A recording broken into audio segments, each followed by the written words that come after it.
Eu queria compartilhar com você nessa primeira noite do Comece Bem. O nosso tema nessa semana é como nós temos princípios para um ano vitorioso. Você vai entender porque a gente vai falar sobre isso. Um ano de vitória.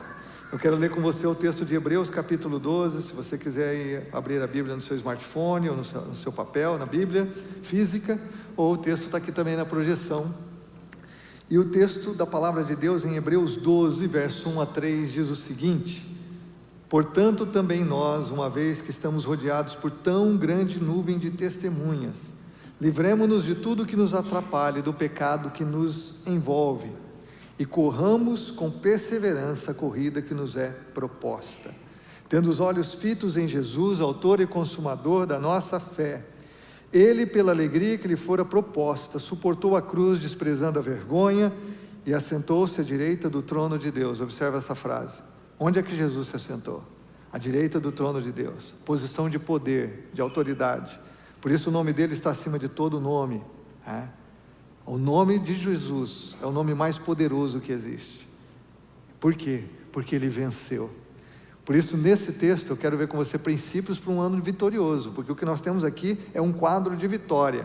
Jesus passou pela cruz, aceitou a vergonha da cruz, pela alegria que lhe estava proposta, e se assentou à direita de Deus, ou seja, ele venceu, através da cruz, do seu sacrifício. Jesus é vitorioso, e ele nos faz mais que vencedores. E o texto continua dizendo assim: pensem bem, Jesus, avalie o que ele fez, daquele que suportou tal oposição dos pecadores contra si mesmo, para que vocês não se cansem e nem se desanimem. Eu não sei se tem alguém cansado já na segunda semana do ano, se tem alguém já desanimado, mas esse texto tem a ver comigo e com você, para um ano de vitória, um ano de bênção, um ano para andarmos com o Senhor com todo o nosso coração. Então, aqueles que estão assistindo agora de casa, ou que vão assistir depois também nos acompanhar aqui, que não puderam estar com a gente, mas você que está aqui, eu penso que esse texto traz princípios que são essenciais realmente para nós andarmos 2026 em vitória, não na nossa força, mas na força de Jesus, com base na vitória que ele já conquistou na cruz. Quando você lê esse texto, se você já leu o Novo Testamento, o livro de Hebreus, você sabe que o capítulo 11 fala dos heróis da fé, pessoas extraordinárias, como Noé, Abraão, como nós vemos Davi, como tantos outros heróis que são mencionados na Bíblia. Inclusive o texto do capítulo 11 termina dizendo que alguns desses heróis da fé nem alcançaram as suas promessas, nem viram se concretizando o que eles sonhavam, mas eles são heróis da fé porque eles permaneceram firmes até o fim. Alguns tiveram seus mortos ressurretos, e alguns pela fé enfrentaram a morte, tiveram seus corpos cerrados ao meio, mas todos venceram. E aí o texto começa aqui, nós temos uma nuvem de testemunhas. É isso que o começo do texto, coloca para mim por favor o começo do texto. Nós estamos rodeados de uma nuvem de testemunhas. Nós temos todos esses exemplos da fé, e é porque nós temos esses exemplos da fé que nós temos ações que nós podemos ter. E aí eu queria que você entendesse sempre o cristianismo, a fé. É um relacionamento de amor com Deus. Sem Jesus nós não podemos fazer nada. Mas em Jesus nós podemos fazer aquilo que é nosso papel, o que nós precisamos fazer. A vitória é de Cristo, com base no que Ele fez na cruz, com base em vencer a morte e o inferno, deixando o túmulo vazio. Mas por causa do que Cristo fez, hoje eu e você somos capazes também de fazer o que nós precisamos fazer. E é isso que esse texto vai afirmar, que vai nos ensinar. Os heróis da fé mostram que a vitória de Jesus prevalece naqueles que lhes são fiéis. Ao mesmo tempo, os heróis da fé mostram que quem tem fé em Deus vitoriosa, age de acordo com o propósito de Deus e se mantém fiel a esse propósito até o fim. Então eu quero compartilhar hoje o primeiro princípio desse texto. Os outros princípios virão nas próximas noites, tá bom? O primeiro princípio desse texto é bem didático, é o que o texto diz, não estou querendo inventar a roda aqui, é o que o texto diz. O primeiro princípio que nós vemos aqui para um ano de vitória, para uma vida de vitória, é livre-se dos embaraços. Livre-se dos embaraços. O que é importante você entender quando o autor de Hebreus fala de embaraço, não está falando de pecado. Nós tivemos um momento aqui de confessar os nossos pecados, porque a Bíblia diz assim: se nós dissermos que não temos pecado, nós enganamos a nós mesmos e nos fazemos mentirosos. 1 João capítulo 1. Nós confessamos nossos pecados, Ele é fiel e justo para perdoar os pecados. Mas aqui ele não está falando necessariamente de pecado, ele está falando de embaraço. Então, se nós queremos guardar um princípio para 2026, se você quer guardar um princípio, quer viver algo que realmente vai fazer uma diferença extraordinária na sua vida, é esse princípio muito simples: livre-se de embaraço. Quem é pescador aqui sabe que embaraço só atrasa a gente não consegue pescar, né? Perde um tempão para desembaraçar o que embaraçou. Você conhece gente com a vida embaraçada? Não existe aqui em Londrina, é só em outra cidade. Londrina não tem ninguém com a vida embaraçada, né? Você conhece, eu também conheço, e talvez nós estejamos aqui nessa noite, e entramos um novo ano com embaraços que nós trouxemos do ano passado, do ano retrasado, e aí vai. Embaraços, obstáculos, empecilhos, coisas que nos atrapalham. Deixa eu perguntar, quando você assiste um esporte, especialmente nos Jogos Olímpicos, você já viu algum atletismo, uma corrida, seja de longa distância ou de 100 metros rasos, você já viu algum atleta correr com um saco de cimento nas costas? Você não vê isso. A galera usa os melhores equipamentos. Há esportes em que eles se depilam, normalmente os ciclistas se depilam, por causa que se eles caírem, né, diminui o risco de infecções. A galera da natação se depila. Eles fazem tudo para que eles não tenham o quê? Nenhum embaraço, que possam fazer deles mais velozes, assim, milésimos de segundos mais rápidos, mas eles tiram todo tipo de embaraço. Por quê? Porque eles têm que vencer. Ninguém vai competir carregando peso, ninguém. Mas como que nós vivemos a vida? A gente quer vencer carregando coisas, fardos pesados, muitas vezes pesados. Nós queremos vencer com os pés amarrados, nós queremos vencer com as mãos amarradas, nós queremos vencer carregando embaraços na nossa vida. Como eu disse, embaraços não são pecados, podem ser até coisas lícitas, mas como Paulo diz em 1 Coríntios 6,12, coisas lícitas que não convêm, coisas que não são pecados, mas não convêm para você, coisas que não são pecado, mas não te edificam, te atrapalham na corrida. E o autor de Hebreus aqui, como o apóstolo Paulo também usa essa metáfora, ele fala de uma jornada, de uma carreira. Nós estamos numa corrida da vida, e nós precisamos correr para vencer, como diz Paulo no 1 Coríntios capítulo 9, então nós não podemos deixar que nada nos embarace, nada nos atrapalhe de correr livremente a corrida que Deus propõe a cada um de nós. Tem coisas que são lícitas, mas que não vão edificar a sua fé, tem coisas que não são pecados, mas não convém para você, e eu poderia aqui dar uma infinidade de exemplos, né? Coisas que atrapalham o seu avanço espiritual, coisas que diminuem o seu passo, diminuem a sua efetividade, que minam a nossa confiança em Deus, nos atrapalham de viver o que o Senhor tem para nós, coisas, vou citar alguns aqui, embaraços, que a gente vê normalmente na vida das pessoas. Amizades, é muito bom ter amigos, mas que tipo de amigos? Que tipo de pessoas que nós estamos nos relacionando? Ainda esses dias conversava com alguém, ele falando do amigo dele.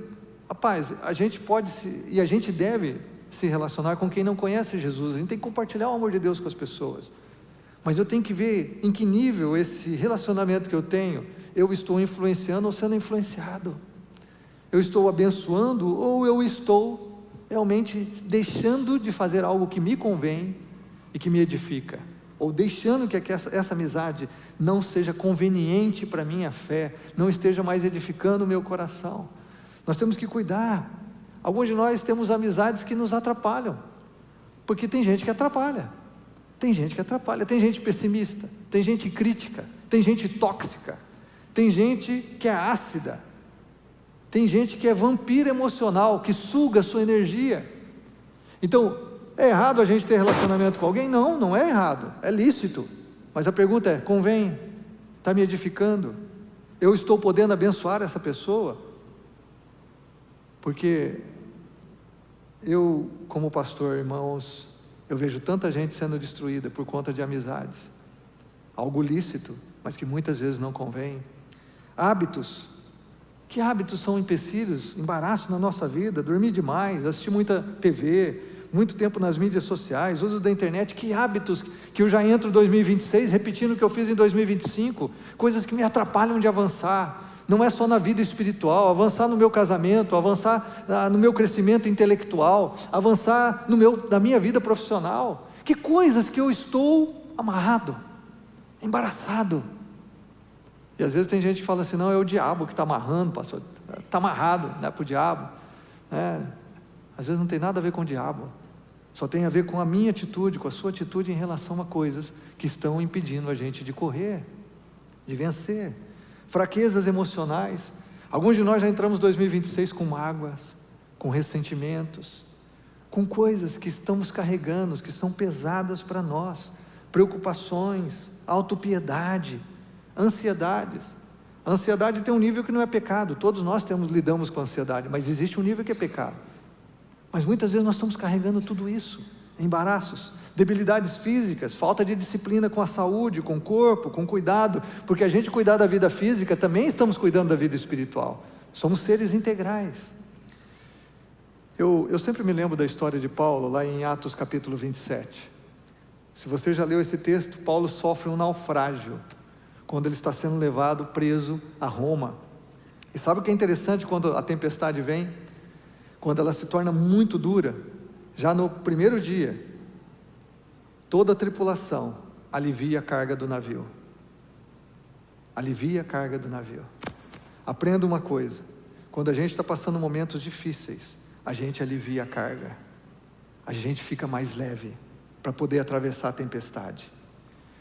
Essa é uma lição de vida, nós aliviamos, porque numa tempestade você tem que ficar com o mínimo necessário. Na vida, muitas vezes, a gente vai ficar com o mínimo necessário, em alguns momentos da nossa história, nos desertos da vida, nas tribulações da vida, nas tempestades da vida, você vai ficar com o mínimo necessário, alivia a carga, se desfaça dos embaraços.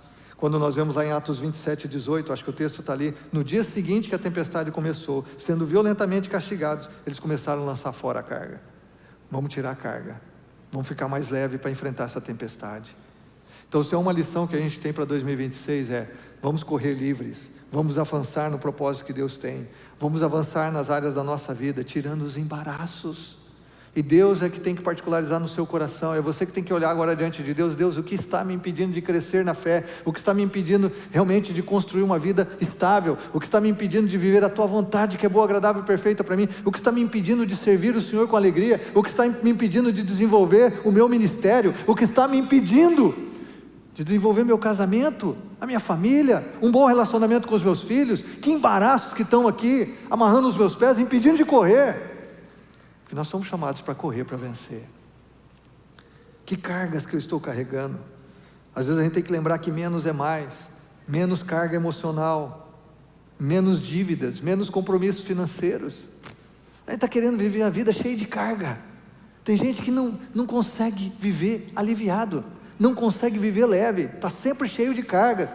Se não tem um problema, ele arruma um problema, se não tem uma dívida, arruma logo um compromisso financeiro, sempre está envolvido em coisas que ele está gastando energia que deveria ser usada para a glória de Deus, para abençoar pessoas, para viver livremente, com o coração livre, leve, solto, porque é isso que Jesus nos conquistou, para a verdadeira liberdade.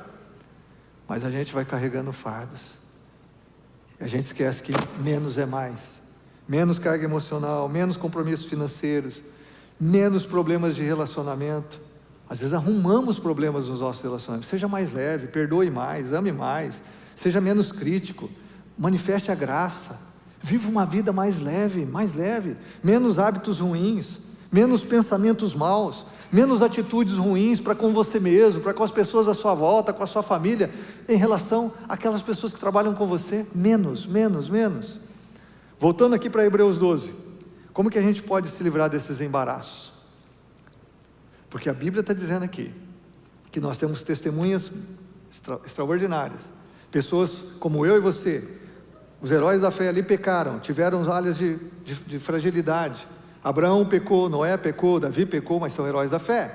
Sansão, eles foram heróis da fé porque foram fiéis até o fim. Eles tiveram suas falhas, seus erros, e isso mostra que gente como eu e você também pode vencer, pode ser fiel a Deus, pode viver o propósito que Ele tem. Mas como que a gente deixa? De forma prática, eu quero destacar algumas coisas. Você quer vencer o embaraço? Vá para a Bíblia, fortaleça a sua fé. A fé vem pelo ouvir da palavra de Deus. Vai para a Bíblia, 2 domingos atrás nós compartilhamos aqui o Salmo 1. Antes tem seu prazer na lei do Senhor, ele é plantado como árvore plantada junto a ribeiros de águas, que dá o fruto na estação própria, as folhas não caem, e tudo quanto faz prospera. Vá para a Bíblia, ouça a voz de Deus, deixa a palavra de Deus limpar você, limpar dos seus embaraços, da alma, do coração, das emoções. Quando você vai para a Bíblia, ela te alimenta na fé, mas ela também purifica o seu coração, os seus motivos, as intenções. Ore. Segunda coisa, ore e peça a Deus. Nós estamos aqui numa noite de oração. Você pode clamar nessa noite: Senhor, eu quero correr para vencer, eu quero viver a tua vontade, eu quero viver tudo que o Senhor tem para mim. Será que você pode fazer essa oração essa noite? Eu não quero viver nada menos do que tudo que o Senhor tem para mim, nada menos do que tudo que o Senhor tem para mim. E se eu quero viver assim, ajuda a identificar os embaraços na minha vida, ajude a deixá-los, me livrar deles. Ore a Deus, peça ajuda de Deus, Ele tem ajuda, Ele tem vitória. Terceiro, bons conselheiros. Bons conselheiros, a Bíblia diz que na multidão de conselheiros há sabedoria. Peça ajuda a irmãos maduros, compartilhe alguma área de dificuldade. É por isso que nós somos uma igreja em grupos de crescimento, que a gente pode conversar uns com os outros, a gente pode orar uns pelos outros, a gente pode compartilhar algumas das nossas lutas, a gente pode mencionar alguns embaraços que a gente não está conseguindo se livrar. E com certeza, se você está num relacionamento de fé, você vai ouvir bons conselhos, você vai poder ouvir direção de gente que talvez já passou por aquilo que você está passando agora, gente que já conseguiu se desvencilhar daquilo que você está lutando agora. Bons conselheiros, no GC, na família, na igreja. E último, preste contas a alguém. Você está lutando com embaraço? Está lutando com alguma dificuldade? Tem alguma luta? Presta contas a alguém. Você pode falar: irmão, ora por mim nisso. Eu queria que você me perguntasse daqui 15 dias, daqui um mês, se eu fiz o que eu preciso fazer. Quantas vezes as pessoas me procuram para conversar, elas já sabem o que elas têm que fazer. Elas já sabem. Elas vêm conversar comigo, eu não preciso falar nada. Elas já sabem o que elas têm que fazer, só que elas não fazem. Tem gente que sabe que tem que terminar um relacionamento errado.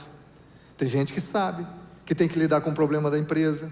Tem gente que sabe, ele já sabe, só que ele não faz. Não faz.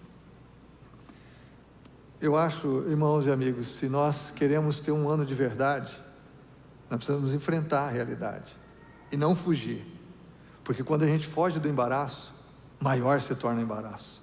Quando a gente deixa de aliviar as cargas, elas vão se tornando cada vez mais pesadas na nossa vida. Então, há coisas que não são pecado, mas que nos impedem de correr para vencer. E esse é o princípio que eu quero deixar para você em 2026. Nós estamos aqui numa noite de oração, de intercessão. Eu acho que essa palavra é a que Deus colocou no meu coração para repartir com você. Eu tenho plena convicção de que essa palavra é importante para nós. Talvez não hoje, mas amanhã, talvez no próximo mês, ou quando você estiver passando por uma tempestade nesse ano, e todos nós temos probabilidade de passar, você lembrar, aliviar as cargas, aliviar as cargas, aliviar as cargas, aliviar as cargas. Quero pedir para você fechar os seus olhos, vamos orar. Senhor, nós estamos aqui para clamar, sim, para orar, para interceder, Senhor, mas nós só podemos fazer isso livres. E nós pedimos aqui, Senhor, dá-nos a graça de ver o que a Tua Palavra nos ensina aqui, de uma forma tão clara, tão simples. Ó Deus, pelo Teu Espírito, ajuda a gente a aplicar isso na nossa vida. Alguns de nós na área financeira, alguns de nós na área profissional, alguns de nós na área do casamento, da família, alguns de nós com os filhos, alguns de nós aqui na vida espiritual, não tem avanço na vida espiritual, estamos sempre no mesmo nível de fé, não tem mais consagração, não tem mais poder do Espírito, não tem mais autoridade do Espírito, nós não temos crescido, Senhor. Ajuda-nos aqui pelo Teu Espírito Santo. Faz isso, Senhor, ouve a nossa oração. Abençoe o coração de cada um dos meus irmãos aqui, nosso coração, e que juntos como comunidade, como igreja, possamos avançar, possamos correr para vencer, possamos, Senhor, viver, ó Deus, a Tua Palavra, que é sempre palavra de vitória e bênção na nossa vida, em nome de Jesus, amém, amém.